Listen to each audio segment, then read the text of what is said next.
Pero aside from that, ang concern ko lang kay Senator Ping, and I know he will listen to my concern seriously naman, no? Ang concern ko lang kasi is parang sa line of questioning niya, mas talagang natutusta or ginigisa si Bryce Hernandez, which is okay. Okay lang yon kung equal, if not greater, yung pagluluto at paggisa mo kay Henry Alcantara.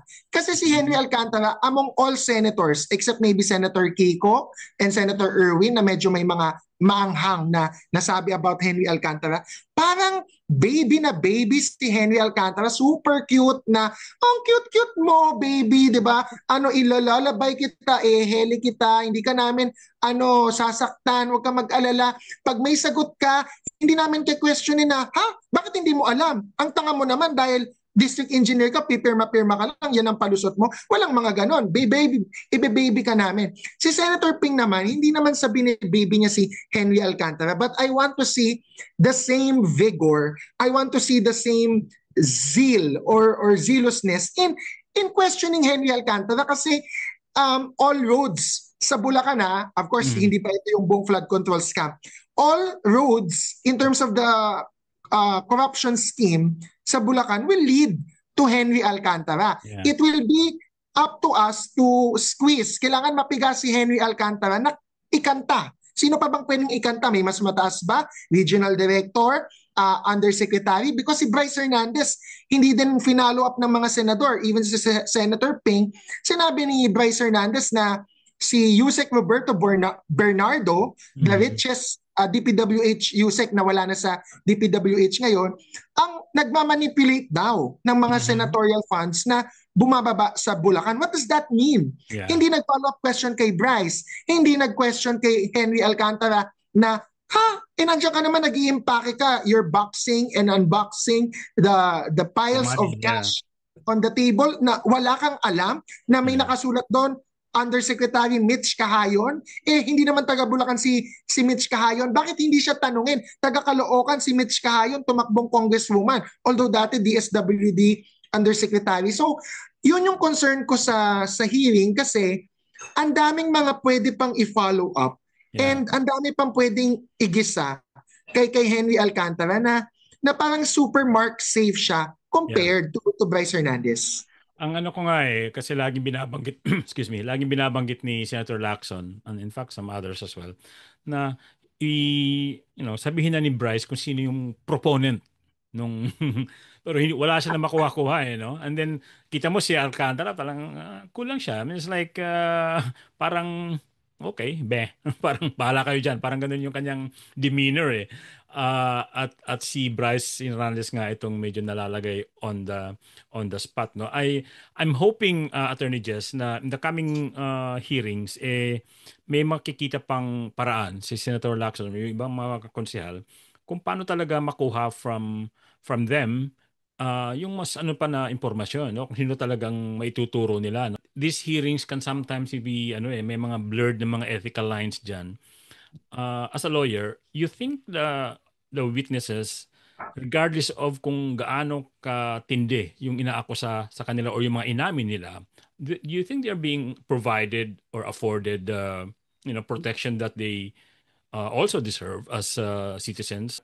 Para kasing ang feeling ko nung hearing kahapon, stampeded itong mga witnesses to reveal whatever it is. And if you notice si Bryce Hernandez, I think it was him, who said not on just 2 occasions but probably more na ayoko naman magsalita na lang just because gusto kong i-satisfy kayo kung wala naman akong ebidensya. Anong mo doon? Tingin mo doon? Well, yun naman yung concern ko nga din sa sinabi mo kasi kanina proponents no. Yun ang hinahanap ni Senator Ping na mag-tell all, not tell halves. Lagi sinasabi ni Senator Soto din yan sa mga discayas no. Parang gusto nila magpangalan talaga fully si Bryce ng mga mas malalaking isda. Pero chicken and egg siya. May chicken and egg akong nakikita doon sa sinasabi na name the proponents. One, ang sinasabi ni Bryce kahapon, he needs his cellphone.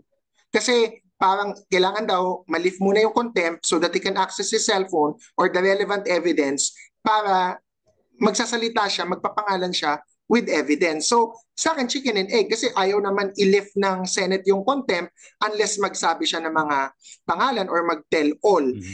Pero paano niya magagawa yun kung hindi quote-unquote ililift yung contempt? So akin, is there a middle ground na hindi kailangan ilift yung contempt? Mabigay sa kanya yung cellphone niya, masamahan siya ng OSAA, ng Senate security sa kanyang bahay to look for records or documents na meron siya if ever, detailing who the proponents are. Dapat, I think yun yung isang track. Second, dun sa foreign assisted programs kasi or projects, ano kasi may pananagutan talaga dito din, DBM eh. Hindi pa nga lumulutang masyado dito ano ang connivance or collusion ng DBM sa DPWH when it comes to budget insertions and when it comes to yung ganyang FDA or foreign assisted projects na dadaan din sa DBM. Imposibleng walang alam si DBM sa mga insertions na yan at i-approve lang basta-basta for DPWH. Meron yan. I'm not the one to detail it because hindi naman ako insider and I don't have the relevant evidence to back it up. But like yung SOP system na sinabi ni Mayor Vico, everybody knows. Diba? Everybody knows kaso hindi lang na nabubulat-lat until now. Meron din yan. Merong participation ng DBM in terms of ghost projects. Like COA, di ba? Ang COA kasi nasabi din na may participation para hindi ma-question yung ghost project. Hindi masyado nalalabas yung side naman na sa DBM din kasi silang nagre-release ng pera. Yeah. That's true, no? In fact, I tackled the COA question sa isang episode ko kanina kung bakit kailangan din silang imbestigahan. But it's good that you mention it na pati yung Department of Budget Management ang dapat din managot tungkol sa mga bagay nito. Because yun nga, lumalabas nga na this is not some one-off na ginawa lang ng mga a group of people in the DPWH. It's the whole, apparently, it's the whole system that's been compromised, right? Meron pa nga nag-comment dun sa isang post ko, bakit pati yung PhilJeps, dapat tingnan din yan. Bakit may, kasi baka may pananagutan din. So, napaka-structural, napaka-systemic nung problema, no?